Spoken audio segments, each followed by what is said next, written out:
quiet center in the crowded life we lead. Have you ever felt the sunshine? Or hope to enter, find the frame where we are freed.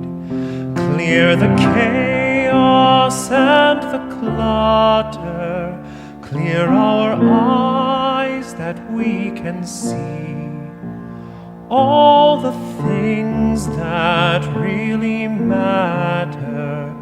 Be at peace and simply be.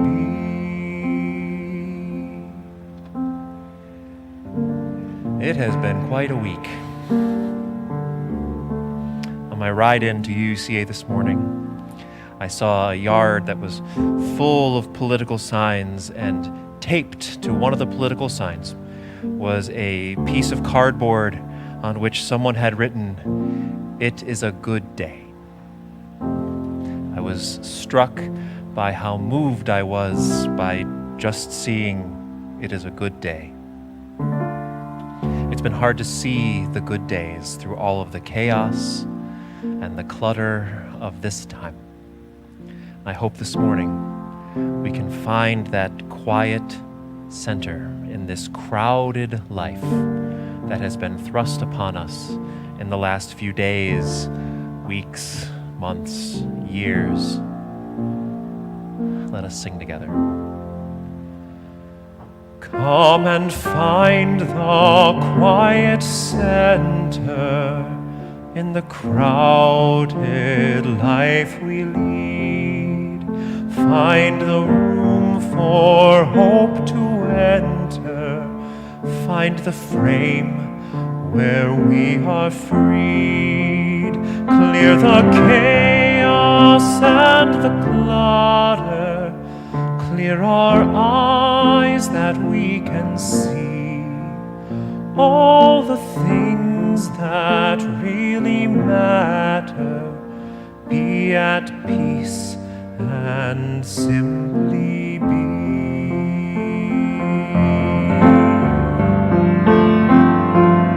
Spirit of life, come unto me. Sing in my heart all the stirrings of compassion. Blow in the wind, rise in the sea, move in the hand, giving life the shape of justice. Roots hold me close, wings set me free.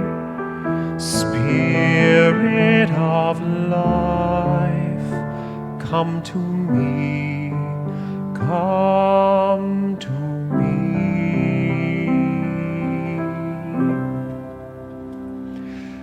We are so glad you are here with us this morning as we try to find that quiet center in our very crowded lives. Welcome to Sunday.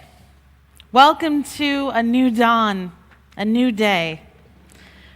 We have collectively survived the longest week of my lifetime. We have survived the longest 4 years I hope America ever sees. We are exhausted. We are relieved.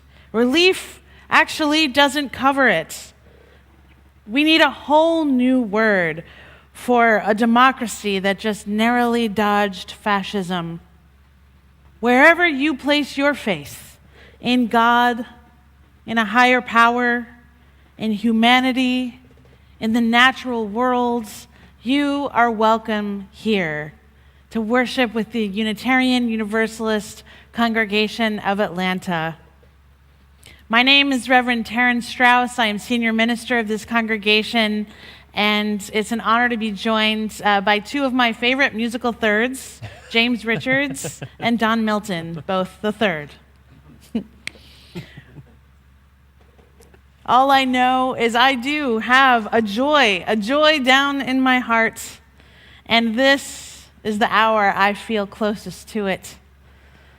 When I find that joy again, I let it wash over me, and I invite you to let it wash over you this morning, like the sound of the singing bowl, like the light of Dawn's smile, like the warm laughter of Jeep, Michael, Pasha, George, Mike Danner this morning. We have been through a long, dark night, and I am here to tell you there is joy in the morning. So welcome to this morning. Welcome to our final service in the worship series, Tikkun Olam, Repair the World. And this morning we have a very special announcement. After spending some time in the chrysalis and the cocoon working to create a beautiful strategic plan to find new stakeholders to reach out to more people, the Adult Religious Education team is ready to release a new course. It's called So You Want to Talk About Race, and it will begin this coming Tuesday evening at 7:30 p.m. We will explore the history and construct of race in the United States and how systemic and institutionalized racism still manifests today.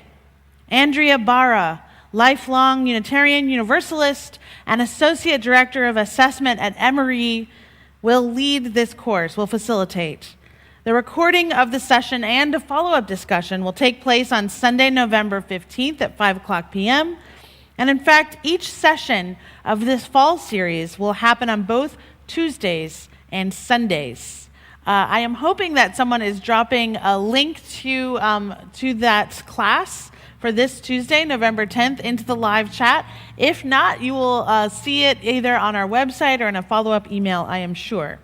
I also want to invite you to please join us this morning for a Zoom Room social hour where we can gather and see each other's faces. I will be there for a few minutes to seek joy with you.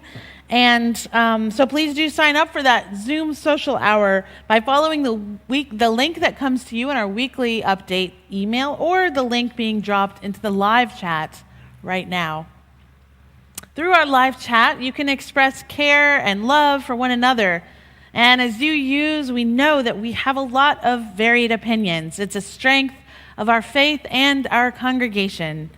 However, the YouTube chat is not the place to voice and discuss those opinions as they take away from the flow and the experience of the service. If you wish, please use our live chat feature for three purposes: to welcome and support one another, to affirm the hard work and effort of our worship leaders and AV team, and finally, to spread good vibes. If you have questions or you have concerns about the sermon or worship, please contact me or our staff directly via email. If you notice yourself becoming upset during the worship service, please know we have a lay minister standing by in our live chat. This morning, our lay minister in the live chat is David Hanna. So please reach out to David and he will arrange a phone call with you offline so that others can enjoy the service. And now, I wish to invite you into that gentle care and our live stream. Please take a moment to welcome each other and to welcome anyone who may be visiting into this morning's worship.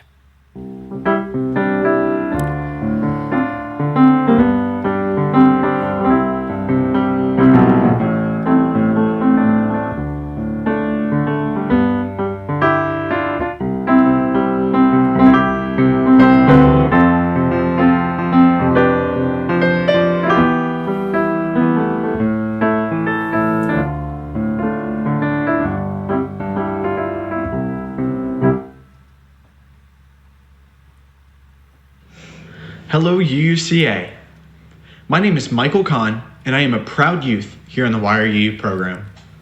For those of you who didn't know, YRU stands for Young Religious Unitarian Universalists. People who are in YRU are in 9th through 12th grade and are inside of the congregation. Today, I come to you to ask a simple question. Who wants to help provide for the future of our congregation? Woohoo! I know I do. Yeah! Remember all the community of the social hall? And all the laughter of the children playing outside? Think about how many more friendships we can build. And how many more laughs we can hear echoing through the halls of our new building. By contributing to UUCA's capital campaign, you are helping to build a new way, together. Your contributions will help to design, renovate, purchase new furniture and equipment, and it'll help cover other costs which are needed for the entire process of transferring to our new home. Honestly, I think I'm most excited for the new youth space, but I'm also super excited for the basketball court. Mr. Don, Ayana, Reverend Taryn, I can't wait to beat you guys in a game of hoops. It's coming. Now I know what you're thinking. Yeesh, this is gonna be expensive. And the short response is, yeah, it kind of is. That's why we, the future leaders of the UU faith, are asking you to donate anything you can to help out. Whether it be one of the pre-organized payment plans, or even just change you find around the house. You know that $2 or $3 you have in your wallet for the vending machine? Well, instead of having that short burst of joy brought on by those measly 15 pretzels, how about knowing that youth 20, 30, or even 40 years down the road are able to enjoy the space that you helped to provide them? I know what I would do. How about you? Please be sure to help the youth, parents, and grandparents of future generations grow, thrive, and fight for what's right. Thank you all for helping to secure a bigger and brighter future for UUs all over Atlanta. We are grateful to everyone who has already pledged. If you have been visited, please pledge soon. Otherwise, please schedule and complete your visit soon. You can go to uuca.org/together to request a visit. Thank you all. Thank you so much, Michael. That was spectacular. Michael jumped at the chance to offer a testimonial for our capital campaign. And it is important, the time is now for you to request a visit. So if you have not received a visit, we are hoping to close out this part of our campaign by the end of November, by November 22nd specifically. So please go ahead, get online, go to uuca.org/together and request your visit so we can build our new way together. And also, I believe that the high school youth group are going to make a contribution together to our capital campaign. So they are working on that process right now. So our youth are also contributing to our hopeful future together. Won't you please get your chalice out this morning and join me in lighting our chalice together as we say our chalice lighting words. May the light of this flame illuminate our tradition of seeking, invite all who yearn for acceptance, and ignite our passion for justice and peace.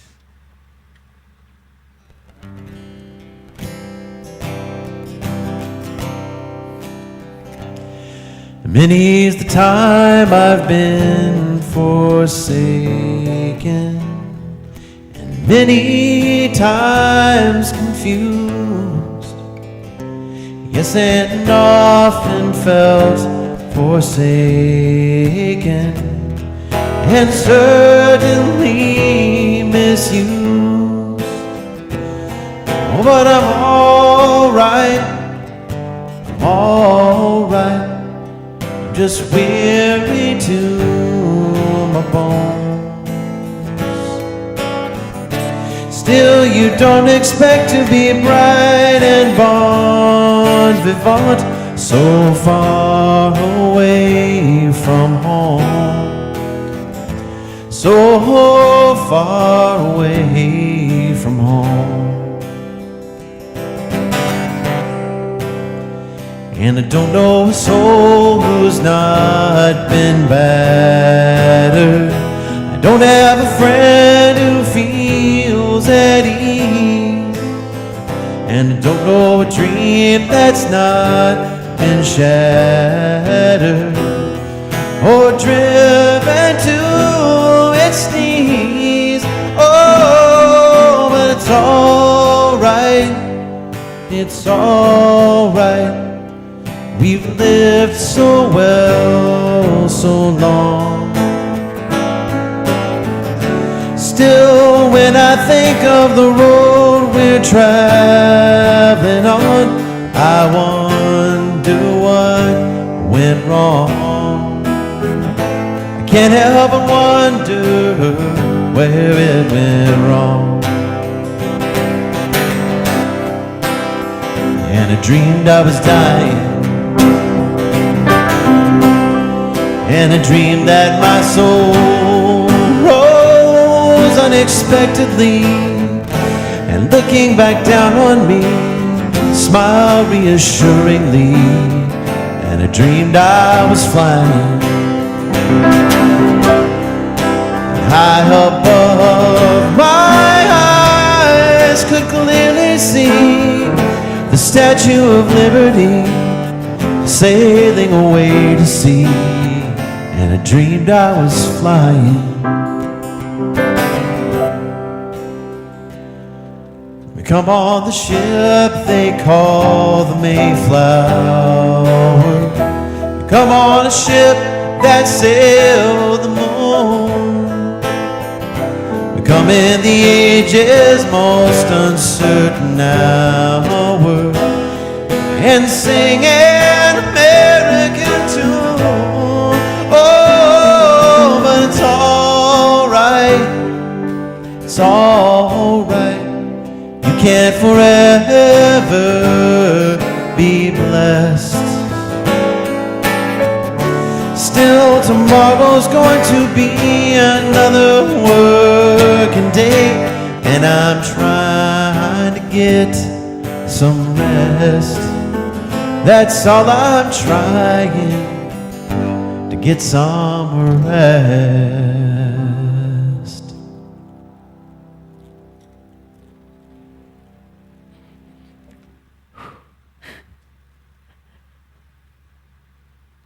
Won't you please rise in body or in spirit for our movement prayer being led this morning by the Reinhardt family?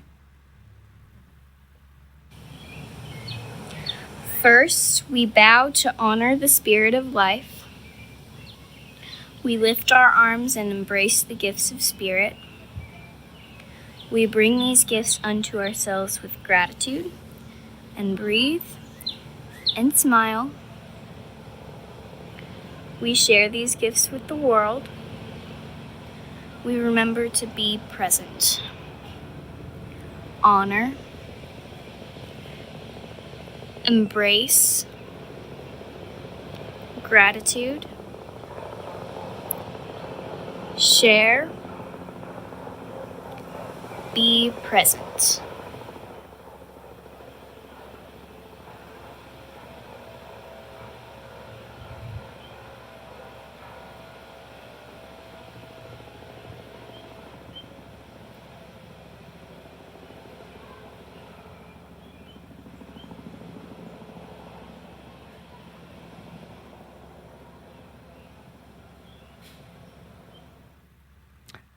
Amen. Namaste.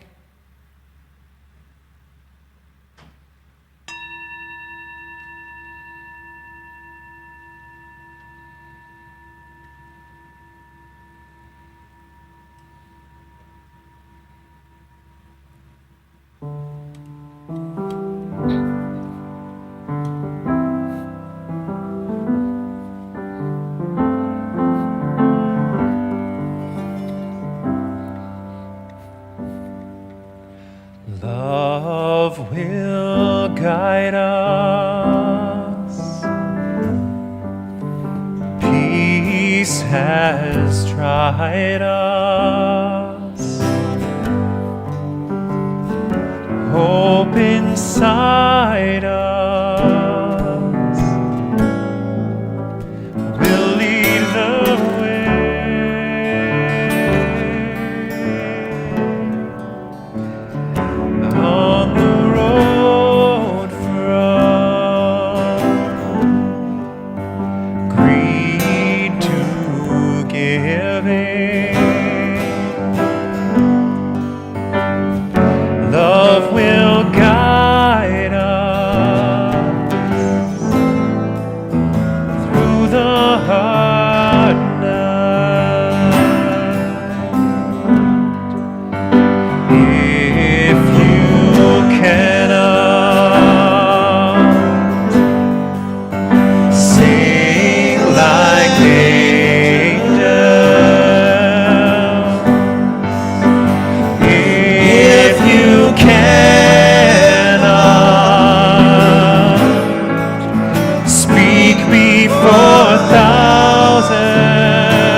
and change the world with your love.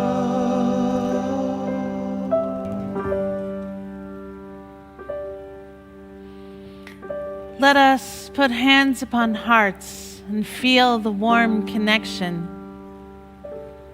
Let love in this moment flow. Say to yourself silently, I will love myself. I will love others. And that love will heal the world.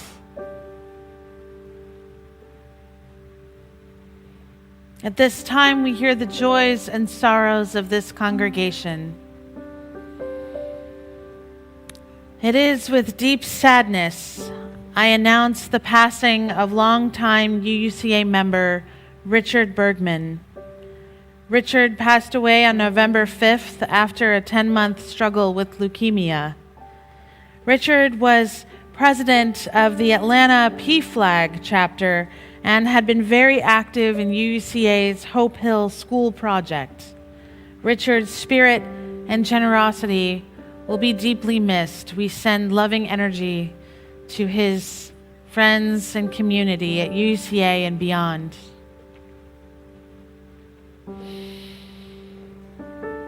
On this Veterans Day, we honor current and past veterans of our nation's uniformed services and their families. We express our enduring gratitude, both in words and actions, to all who served. We say thank you to those whose service was brief and to those who made a career of service. We say thank you to those who remember their service with fondness and those whose time still haunts them.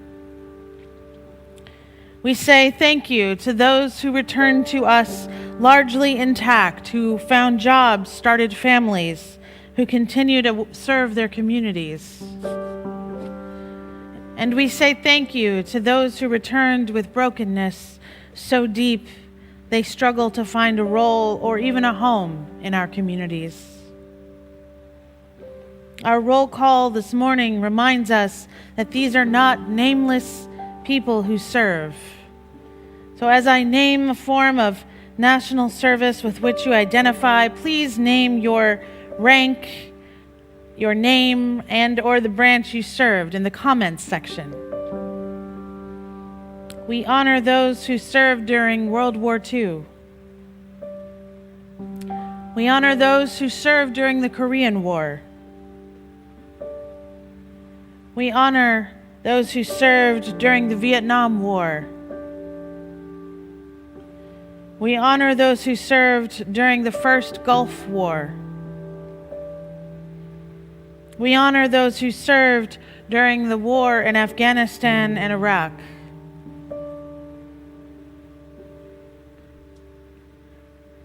We honor those who served in peacetime, those who currently serve in the uniformed military services, active duty or reserve duty.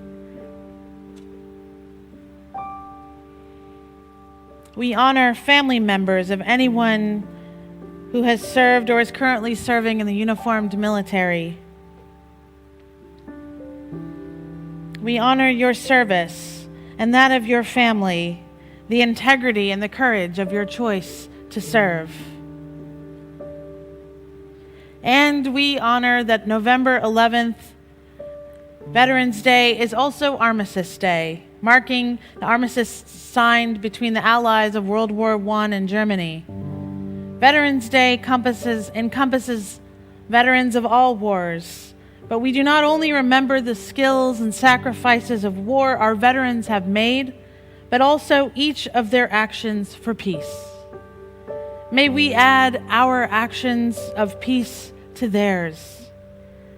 Thank you, veterans, for all the ways you have served and sacrificed for all of our communities. We hold in our hearts those who are struggling now with loneliness, grief, loss, or illness across the world. May all beings find connection. May all people find comfort. May all of us find more ways to be loving to one another. As humans have gathered for millennia, so we gather on this day to gently surrender to something beyond ourselves, to humbly acknowledge our mistakes, to ask forgiveness, to seek hope and renewal,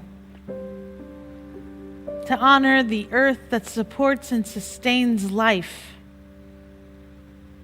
to remember that all beings are inextricably and mysteriously connected, and to feel that connection now. We still our bodies, and we still our minds. We take in a big breath. We exhale.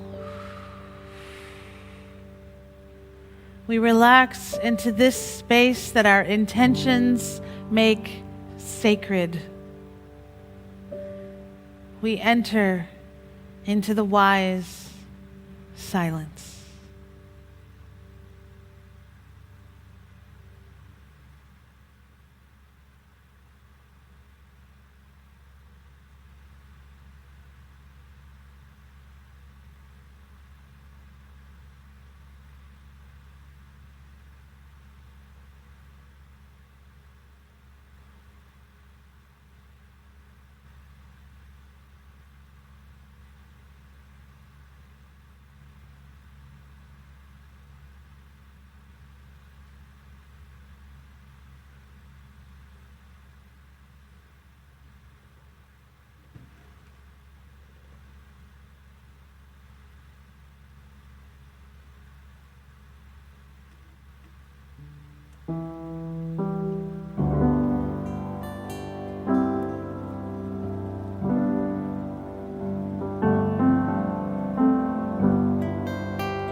Love will guide us. Peace has tried us. Hope inside us will lead the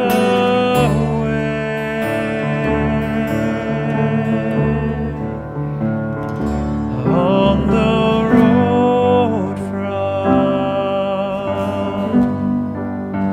greed to giving.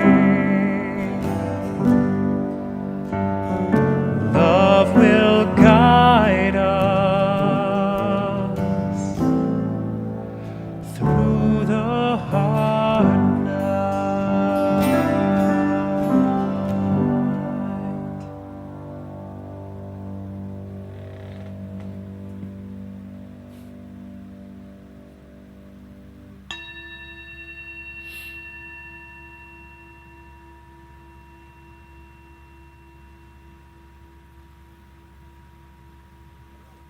Old Turtle and the Broken Truth by Douglas Wood.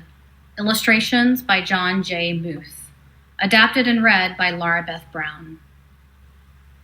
Once, in a beautiful, far-away land that was somehow not so very far, there fell a truth. It streaked down from the stars, trailing a tail as long as the sky. But as it fell, it broke. One of the pieces blazed off into the night sky, and the other fell to the earth in the beautiful land. In the morning, Crow found the fallen piece. It seemed to be some sort of stone, shining and pleasing to the eye. He picked it up.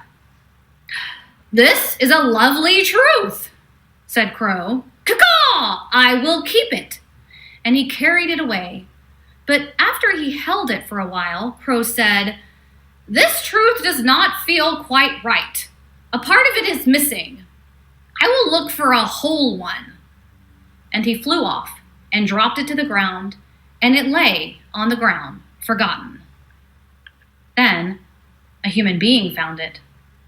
On it was writing, and the writing said, "You are loved." The man held it carefully, thinking it was the loveliest thing he had ever seen.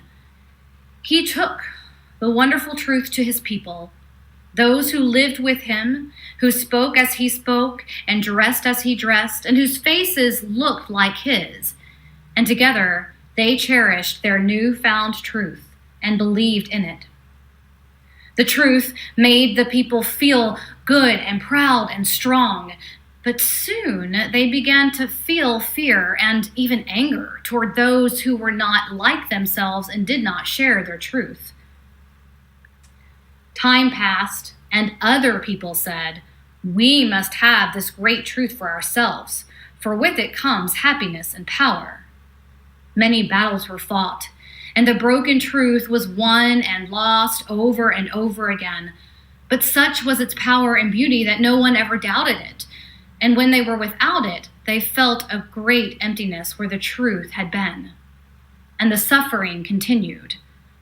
Until one day, a little girl came to find Old Turtle. She had traveled very far. "Why have you come so far to find me, little one?" asked the Old Turtle. "Where I live, people are suffering. Battles are fought over and over again. People say it has always been this way and will never change. Can it change, Old Turtle? Can we make it change?" The Old Turtle told of how the people had found the broken truth. "It is because it is so close to a great whole truth that it has such beauty, and the people love it so. It is the lost portion of that broken truth that people need if the world is to be made whole again." "But where is the missing piece?" asked the little girl. "Can we put the truth back together again?" The Old Turtle spoke again. "The broken truth and life itself will be mended only when one person meets another, someone from a different place or with a different face or different ways, and sees and hears herself. Only then will the people know that every person, every being is important and that the world was made for each of us." "Take this with you," said the Old Turtle, and she placed something in the little girl's hand. "I have saved it for a very long time, for someone just like you." It was a kind of stone, a mysterious, beautiful stone. It was lovely to touch, and it made her feel good to hold it. "Thank you, Old Turtle," she said, and hugged her great leathery neck. And then the little girl started the long journey home. And those who take great journeys of the heart are changed. When she arrived home, people did not recognize her. She explained about the broken truth and the need to make it whole, but the people did not believe her and could not understand. Finally, Crow, seeing all that had happened, flew to the high place above the village where the great truth was kept. "Caw-caw! Caw-caw!" he called in his highest, loudest voice. And suddenly the little girl knew what to do. She climbed to the high place herself. She took Old Turtle's stone and, carefully, added the missing piece to the old broken one. The fit was perfect. The stones read, "You are loved, and so are they." The people looked and looked and looked, and they began to understand. Time passed on the beautiful land, and slowly, as the people met other people different from themselves, they began to see themselves. And on a far-away hill, Old Turtle smiled. Thank you, Laura Beth. Thank you. I hope as we arrive to today, you are full of poetry and prayer that you received in your inbox each morning of this week. I hope you meditated along with me at 8:30 a.m. every day. I hope this week you remembered who you are and what you believe in. I hope you joined me in listening to inspiring music and dancing in your kitchen. I hope you came and joined us for a centering labyrinth walk at our new campus on Tuesday, Election Day. Or I hope you joined us for the online vigil we held on Zoom on Wednesday evening that became an authentic lament. I hope you gathered with your small group ministry this week, or your choir, or your committee meeting. And if you were unable to be a part of any of this, I hope you know that it was here for you if you needed it. So much of ministry is like this, just being here if you need it. And if there was ever a time to seek light in the darkness, to seek a truth more whole, this week was it. In UUCA, we came through. We were there for each other in small and large ways. We lamented, we shared anxieties, we freaked out, we calmed each other down. This is how we will get through a pandemic. This is how we will get through the incredible challenge that is before us over the next 2 months until a runoff election on January 5th. This is how we will get through until that glorious day when we can lift our voices in song together, something we will never take for granted again. Until we can hug each other and debate the sermon and share a silent moment of meditation together in our very own sanctuary. Meanwhile, the work of the community continues. The work of this congregation continues each and every day, and so we gladly share all that we can so we can keep on getting through this and being there for each other. The offering will now be given and gratefully received.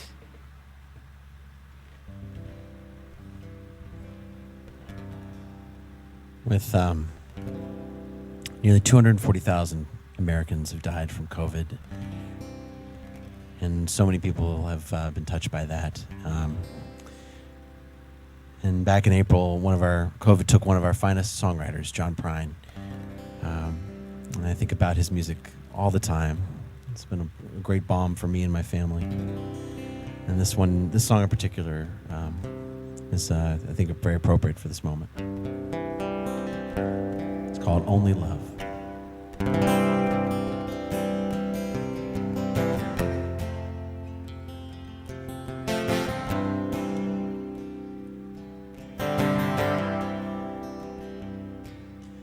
You may live alone and close your eyes. Some folks do. You may dream a dream that's twice your size all night through.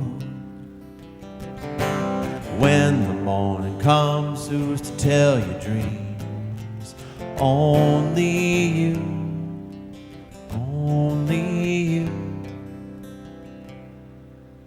Only love, love only, only love. will do. Only love, love only love comes true. Nothing else you see, there's nothing else. Only love, only love. I have known love within my heart, one or two, where one love would end and one would start. I never knew. If love should come your way, you'll learn to say, I love you, I love you. Only love, love only love will do. Only love, love only love comes true. Nothing else you see, there's nothing else. Only love, only love.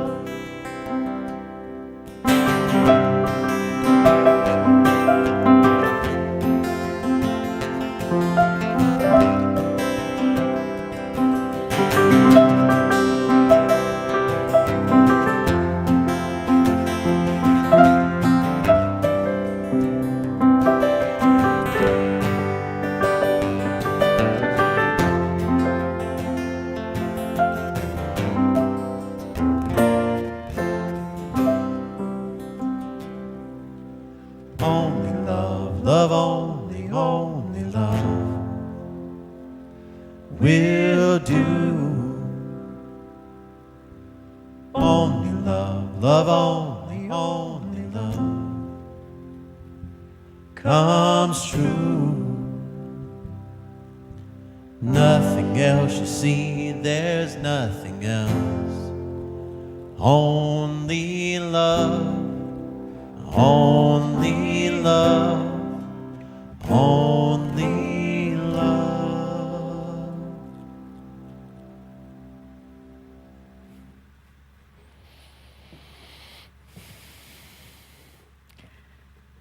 The night John Prine died of COVID-19 was a very challenging moment for me personally. Difficult time for me in this pandemic. And that song just played on repeat in my mind and then in the house. And it was my dream to bring it here to worship for you. So thank you for joining in the dream that all of us have to return to love, the dream that Spirit has for us all. As we reach what my colleague, Reverend Jake Morrill, has called the end of the beginning of the pandemic. Feels like we've made it through something. Blessings on your gift. May it go far to bring more love to more of us and more people beyond. Please join me in the dedication of the offering.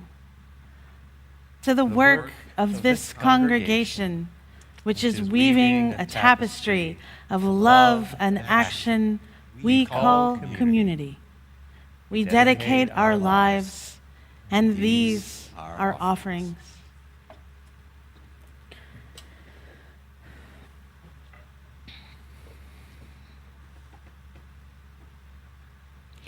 This morning's reading comes to us from Unitarian Universalist minister and theologian Reverend Dr. Rebecca Parker.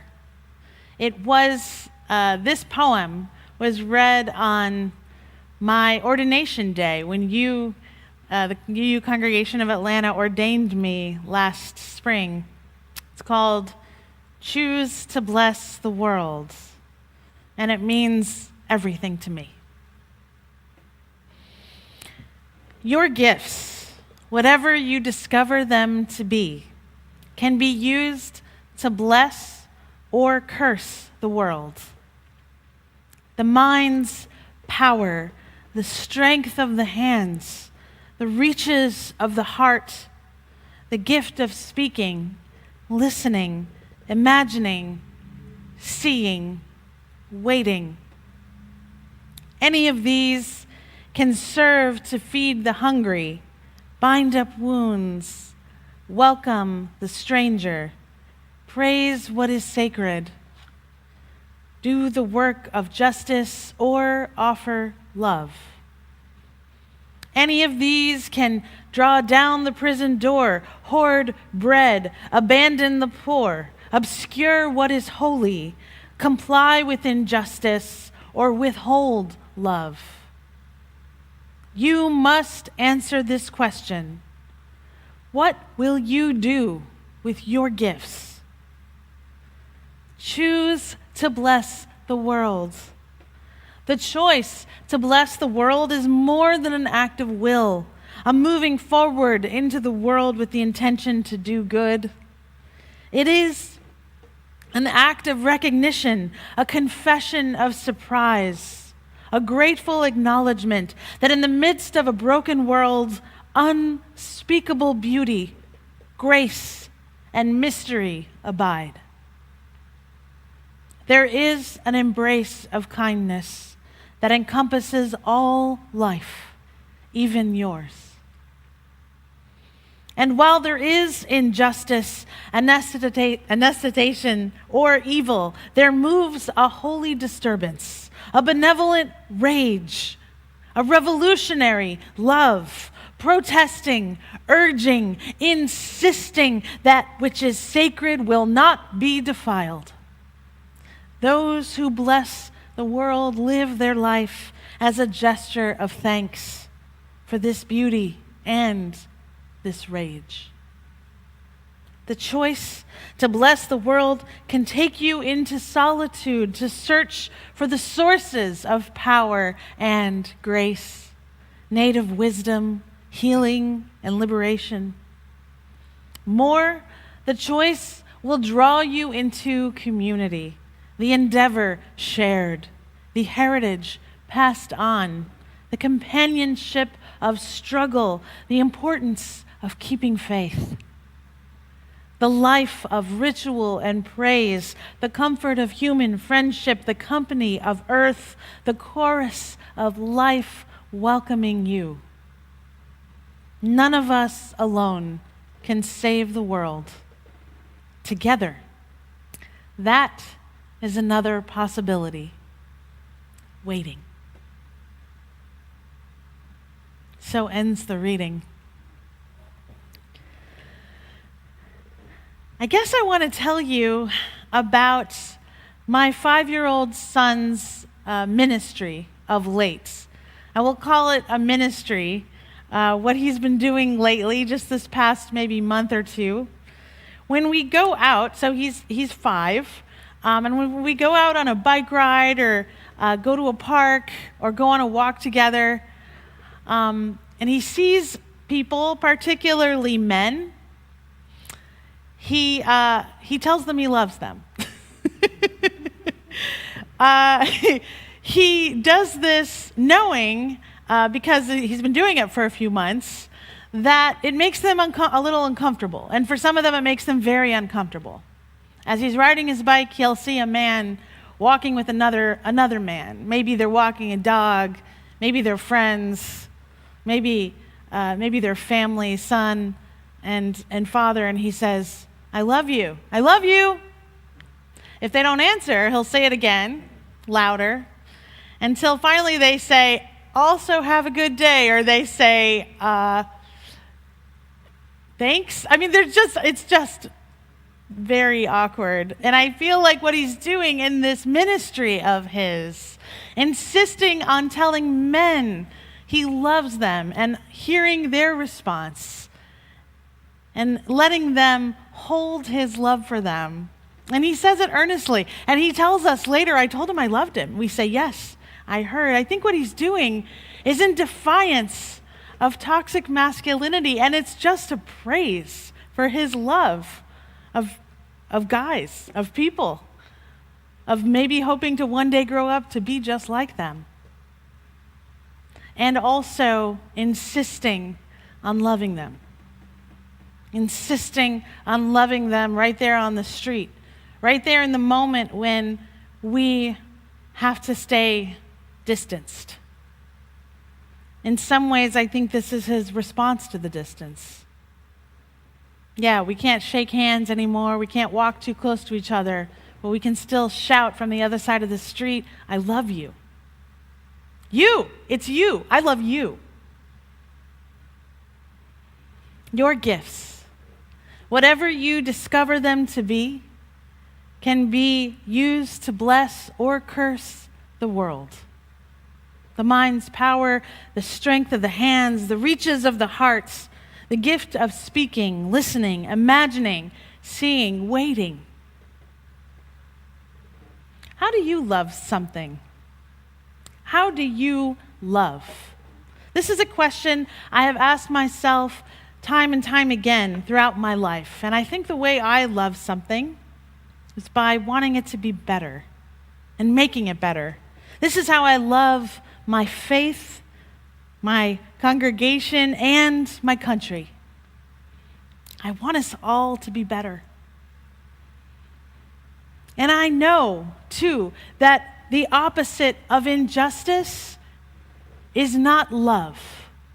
I want to be clear that the opposite of injustice is justice. And so I must love this country in a way that leads us towards justice, always in that trajectory. So when I speak of universalism, and when I speak of a love that is greater than all, that is holding us all, an infinite love, I want to be clear that this love is paradoxical. It's a love that accepts our worth and our dignity without question. And it is also a love that demands justice and progress, that rages. It is challenging. It is deep. It is revolutionary. It is a whole unbroken truth that we are loved, and so are they. We cannot take away someone's worth and dignity just as we cannot bestow it. Worth is not earned. The worth and dignity of every person simply is. This is our truth. My first experience with faith was falling in love. I had doubted all my life, my short life at that point, that love even existed beyond Hallmark cards and commercials. And yet, when I felt it, it was so palpable, so real, timeless, and eternal. Yet, I could not taste it, I could not touch it, nor see it. But there was no doubt in my mind of the fact of its existence. Love is real, I remember thinking. And so, what else could be? This was the open door into a lifelong journey of faith in love, leading me towards the seminary where I discovered a faith in God, a faith in myself, in the world community. This is how I understood both our Unitarian Universalist principle and also the golden rule: love thy neighbor as thyself. You cannot love your neighbor until you love yourself, until you honor your own worth and dignity. You cannot honor the worth and dignity of others. And I'm not talking about being selfish or self-serving, but self-loving. Loving yourself into healing from the trauma of your childhood or other trauma. Loving yourself enough to hold healthy boundaries, to care for your body and your heart. And so I hope this week you have loved yourself well. I hope you have meditated, listen to music. I hope you're cooking great soul food, cleaning your home, laughing on the phone with an old friend. And I also hope you put down the phone. I hope you have unplugged a little bit from the news cycle whose profit is made off of your anxiety. This is how we will survive. Falling in love with your own company is often the difference between isolation and solace.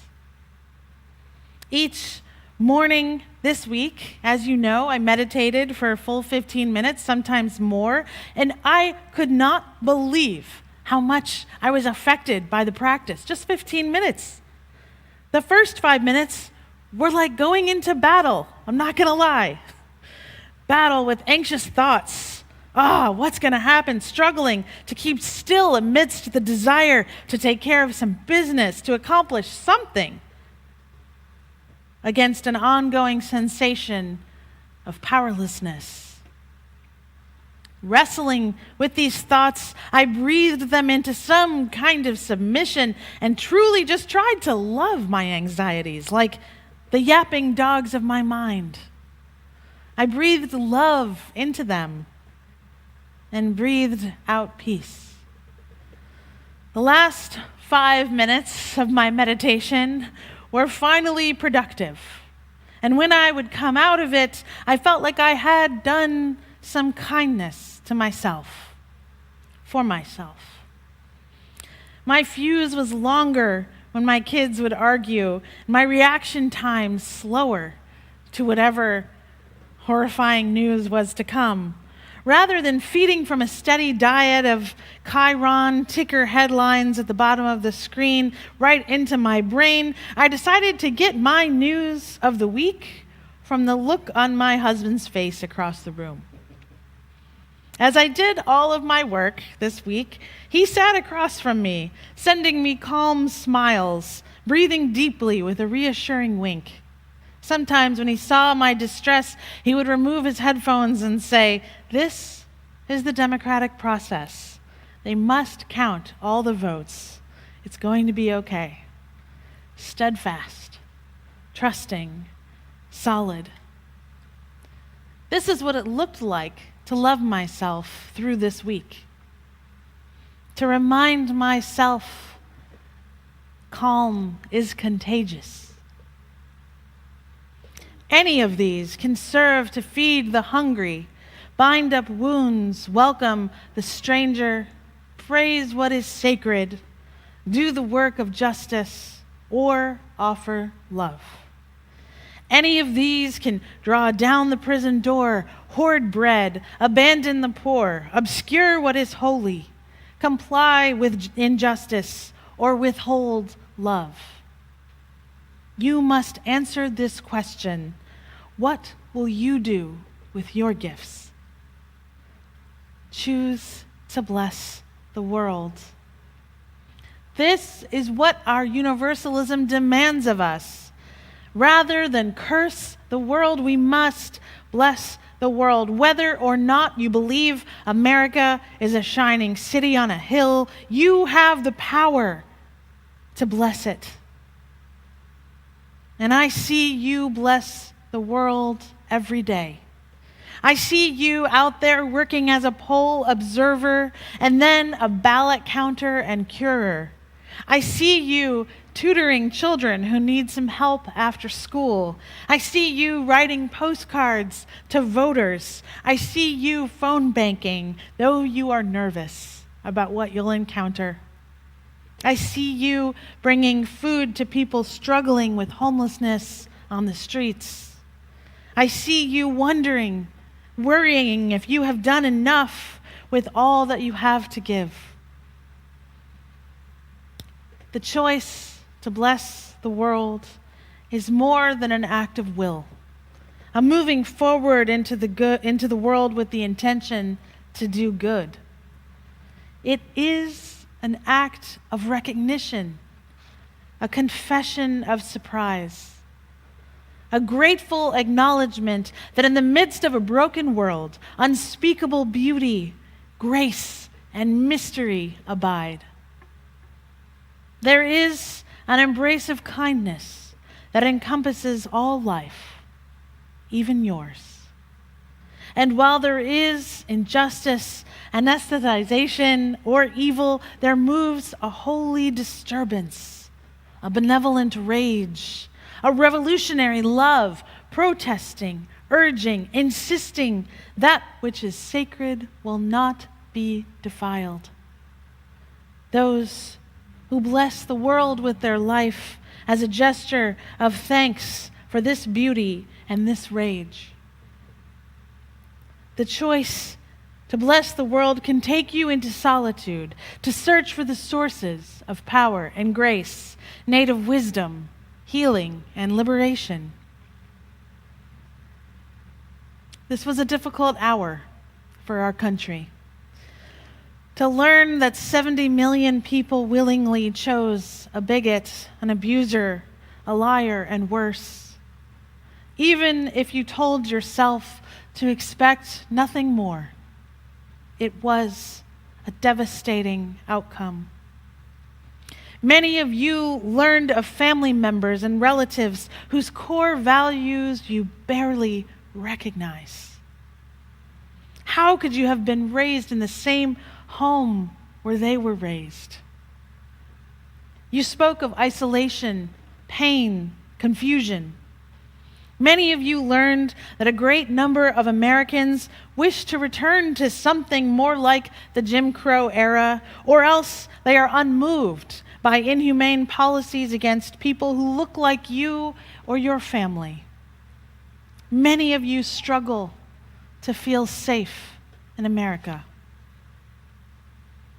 Many of you discovered that a large number of your fellow citizens wish to regulate your body, keep you vulnerable to losing all your dreams to a life spent raising unwanted children. UU leader, colleague, and friend of mine, Carrie McDonald, said yesterday, "We don't need to heal divisions for the sake of unity. We need to heal injustice for the sake of humanity." This is a moment to root down into your core values. What makes you a Unitarian Universalist? What makes you the person you love? How will you bless the world? Rather than seeking and finding fault with progressive leadership or with the nuances of language and liberal communities, what if you just focus on the self?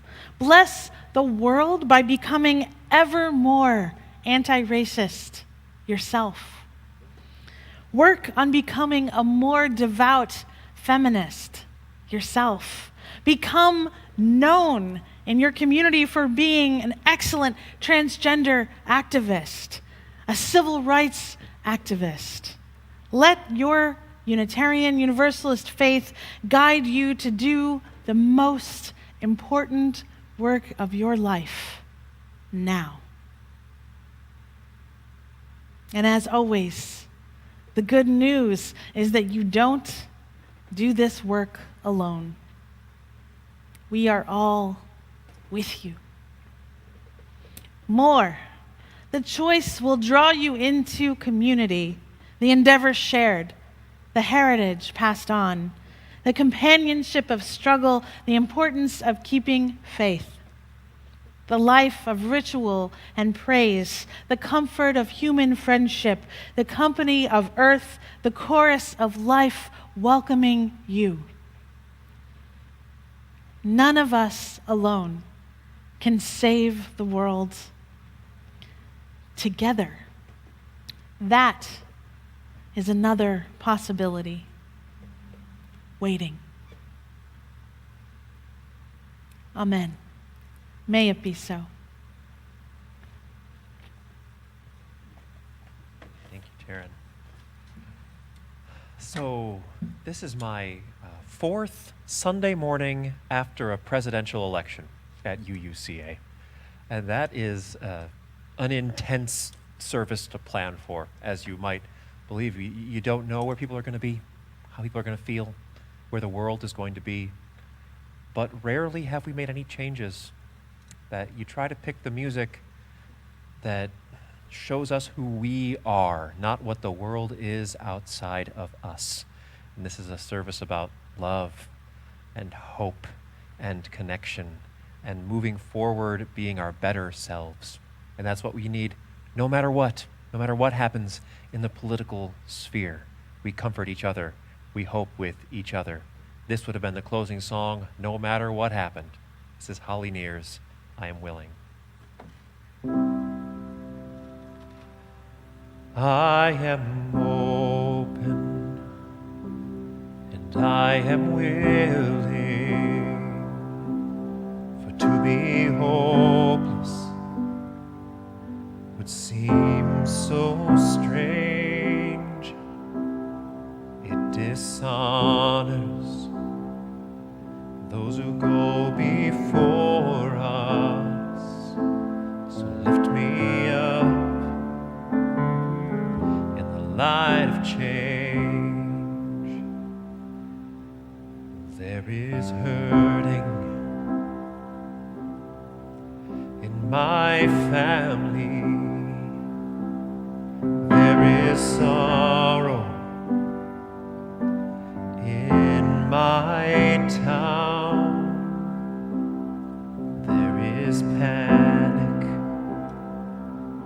in the nation. There is wailing the whole world around. But I am open and I am willing, for to be hopeless would seem so strange. It dishonors those who go before us. So lift me up in the light of change. May the children see more clearly, and may the elders be more wise. May the winds of change caress us, even though they burn our eyes. 'Cause I am open and I am willing, for to be hopeless would seem so strange. It dishonors those who go before us. So lift me up to the light of change. Give me a mighty oak to hold my confusion. Give me a desert to hold my fears. Give me a sunset to hold my wonder. Give me an ocean to hold my tears. 'Cause I am open and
All right, I have a spiritual takeaway for you all, some closing words. They come from Black Lives Matter activist Adrienne Wassall. Do not shut down the joy of this moment. Do not sober it. Do not doubt. Reinforce it. Add to it. Build a wave of joy that carries us forward. Work can be done joyfully. Futures are meant to be seen joyfully, even as we roll up our sleeves. So this morning, go with joy and celebration. Let your joy join all others and take flight. Amen. Blessed be. Go in peace and joy.